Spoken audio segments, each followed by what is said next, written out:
भाग 93। घायल परिंदे की अधूरी उड़ान, द ब्रोकन विंग्स। रात के 3:15 बज रहे थे।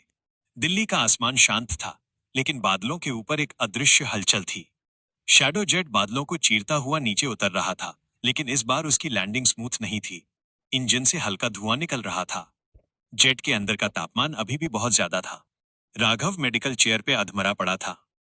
उसका सोलरिस सूट कई जगहों से पिघलकर उसकी त्वचा से चिपक गया था। उसकी नसों में अब वो सुनहरी चमक नहीं थी, बल्कि एक नीली मृत आभा, डेड ब्लू ऑरा थी।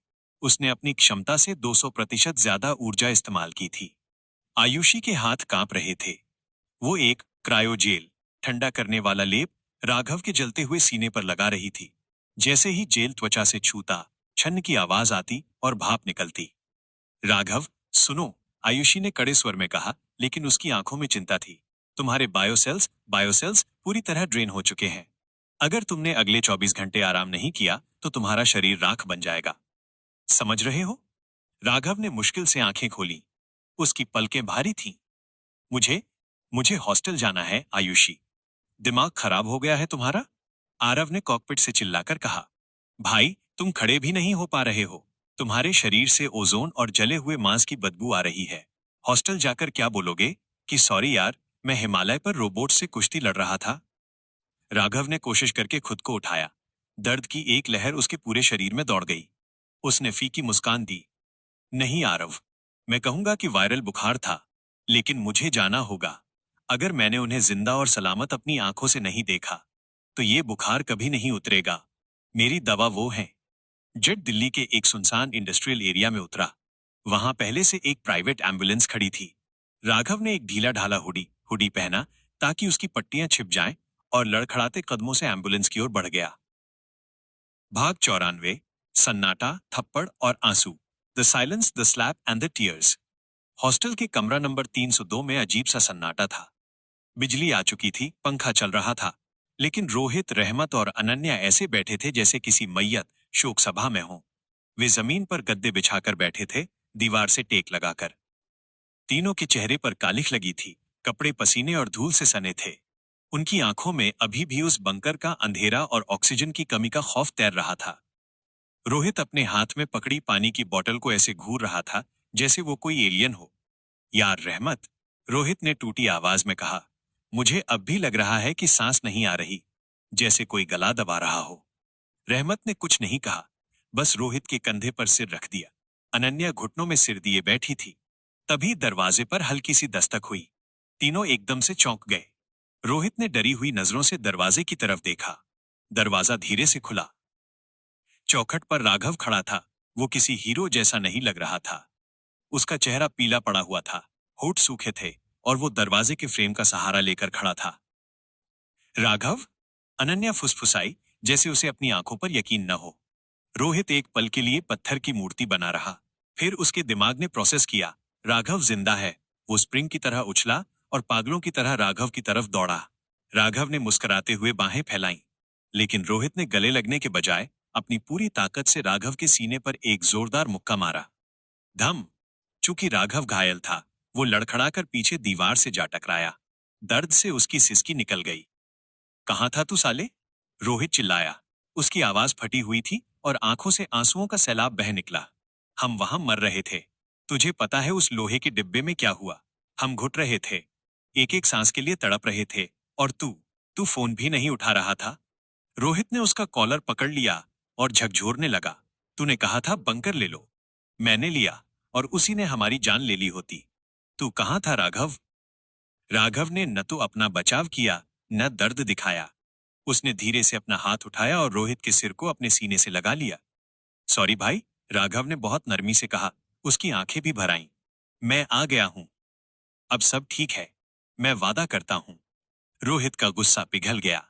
वो राघव के गले लगकर फूट फूट कर रोने लगा, जैसे कोई छोटा बच्चा अपने पिता के पास रोता है। यार, मुझे लगा आज खेल खत्म। मैंने तो मम्मी को आई लव यू वाला मैसेज भी टाइप कर लिया था। रहमत भी दौड़कर आया, और तीनों का एक ग्रुप हग हो गया। उस कमरे में सिर्फ उन तीनों की सिसकियों की आवाज थी। अनन्या दूर खड़ी थी। वो रो नहीं रही थी। उसकी जासूस जैसी आंखें राघव को स्कैन कर रही थीं। उसने देखा कि जब रोहित ने मुक्का मारा, तो राघव के चेहरे पर दर्द की एक लकीर खींची थी। उसने राघव की कलाई पर जले हुए निशान, जो हुडी से थोड़ा बाहर झांक रहा था, को भी देख लिया। इतनी चोटें? जलने के निशान? ये सिर्फ वायरल बुखार नहीं है। भाग 95। हैकर वाली कहानी और अनन्या का शक, द हैकर एलिबाई। माहौल थोड़ा शांत हुआ। सबने पानी पिया। राघव ने दीवार के सहारे बैठते हुए राहत की सांस ली। रोहित ने अपनी नाक पोंछी और राघव की तरफ देखा। वैसे एक बात बता, वो दरवाजा खुला कैसे? हमने सब ट्राई किया था, सिलेंडर मारा, रिमोट पटका, हनुमान चालीसा पढ़ी, कुछ काम नहीं आया। फिर अचानक खटैक हुआ और खुल गया। कोई जादू था क्या? राघव जानता था ये सवाल आएगा। उसने पहले से एक तकनीकी झूठ तैयार कर रखा था। तुम्हें याद है, मैंने तुम्हें बंकर में जाने से पहले कॉल किया था। राघव ने बहुत सहजता से झूठ बोला। दरअसल मुझे न्यूज मिली थी कि ब्लैकसन नाम का एक Russian cyber terrorist group Delhi के स्मार्ट होम सर्वर्स को हैक कर रहा है। वो फिरौती रैंसम मांग रहे थे। Russian hackers? रहमत ने आंखें फाड़कर पूछा। हाँ, राघव ने जारी रखा। जब तुम्हारा फोन नहीं लगा तो मुझे समझ आ गया कि तुम फंस गए हो। मेरे पास टाइम कम था। मैं पास के एक गेमिंग कैफे में गया। मैंने अपने पुराने कोडिंग स्किल्स, जो मैंने स्कूल में सीखे थे, का इस्तेमाल किया। मैंने डार्क वेब के जरिए उस स्मार्ट लॉक के सर्वर में घुसपैठ की और एक सिस्टम ओवरलोड वायरस छोड़ दिया। राघव ने अपनी कलाई को सहलाते हुए कहा। उसी वायरस ने लॉक के सर्किट को जला दिया और दरवाजा खुल गया। रोहित और रहमत राघव को ऐसे देख रहे थे जैसे वो साक्षात टोनी स्टार्क हो। तूने इंटरनेट कैफे से 10 रुपए देकर हमें बचाया? रोहित ने अविश्वास से कहा। भाई, तू इंसान है या वाईफाई का राउटर? तुझे तो भारत रत्न मिलना चाहिए। अनन्या, जो अब तक चुप थी, आगे आई। उसने राघव की आंखों में सीधे देखा। राघव, तुम सच बोल रहे हो? सिर्फ हैकिंग थी? और ये चोटें कैसे आईं? उसने राघव के हाथ की तरफ इशारा किया। राघव का दिल एक सेकंड के लिए रुका, लेकिन चेहरा शांत रहा। अरे वो, कैफे में जाने की जल्दी में मैं सीढ़ियों से फिसल गया था और कीबोर्ड पर उंगलियां इतनी तेज चलाईं कि कलाई में मोच आ गई। उसने अनन्या को एक प्यारी सी मुस्कान दी। तुम वकील मत बनो अनु। जान बच गई, वो काफी नहीं है? अनन्या को यकीन नहीं हुआ। उसे पता था कि राघव कुछ बहुत बड़ा छिपा रहा है, लेकिन उसने अपने दोस्तों के चेहरों पर राहत देखी तो उसने अभी बहस ना करने का फैसला किया। ठीक है मिस्टर हैकर, मान लिया। भाग 96। चीज, चीज का गम और विला का त्याग, ट्रेजेडी ऑफ द इम्पोर्टेड चीज। माहौल थोड़ा हल्का हुआ तो रहमत ने एक गहरी दर्दनाक आह भरी। राघव भाई, जान तो बच गई, लेकिन एक बहुत बड़ा नुकसान हो गया। दिल टूट गया मेरा। क्या? राघव घबरा गया। तुझे चोट लगी क्या? नहीं यार, रहमत ने बिल्कुल रोनी सूरत बनाकर कहा। उस बंकर के फ्रिज में मैंने 50,000 की इंपोर्टेड स्विस चीज, चीज और कैवियार, मछली के अंडे रखा था।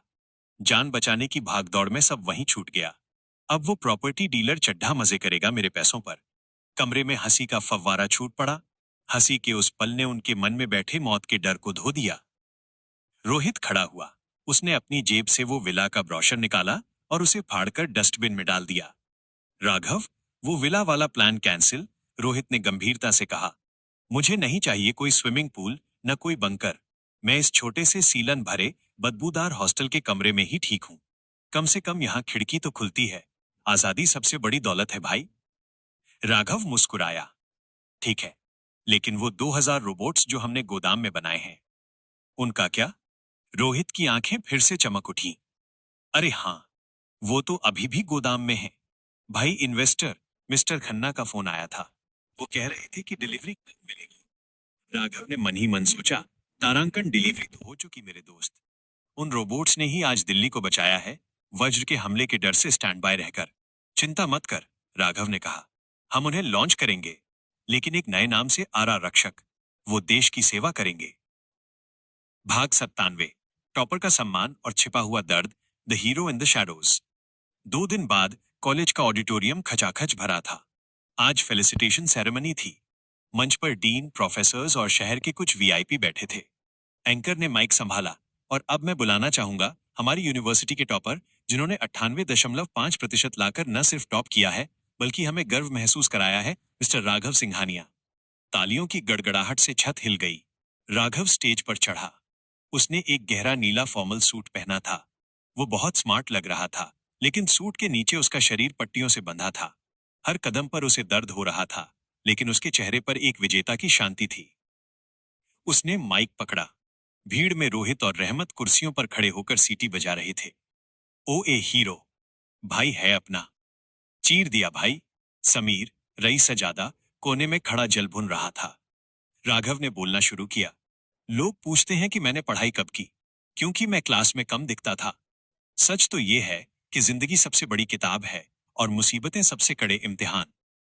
उसने एक पल रुककर अपनी टीम, रोहित, रहमत, अनन्या को देखा।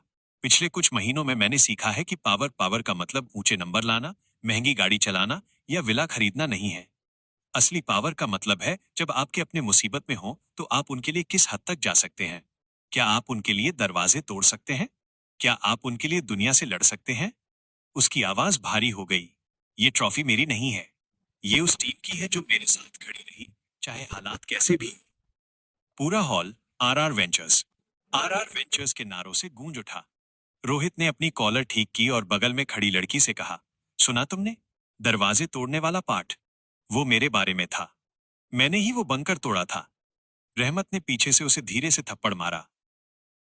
भाग 98, एक अधूरी कहानी और समुद्र का बुलावा, the threat from the deep. Party के बाद जब सब नीचे डांस फ्लोर पर नाच रहे थे, राघव अकेला बालकनी में खड़ा था। वो काले आसमान और चमकते चांद को देख रहा था।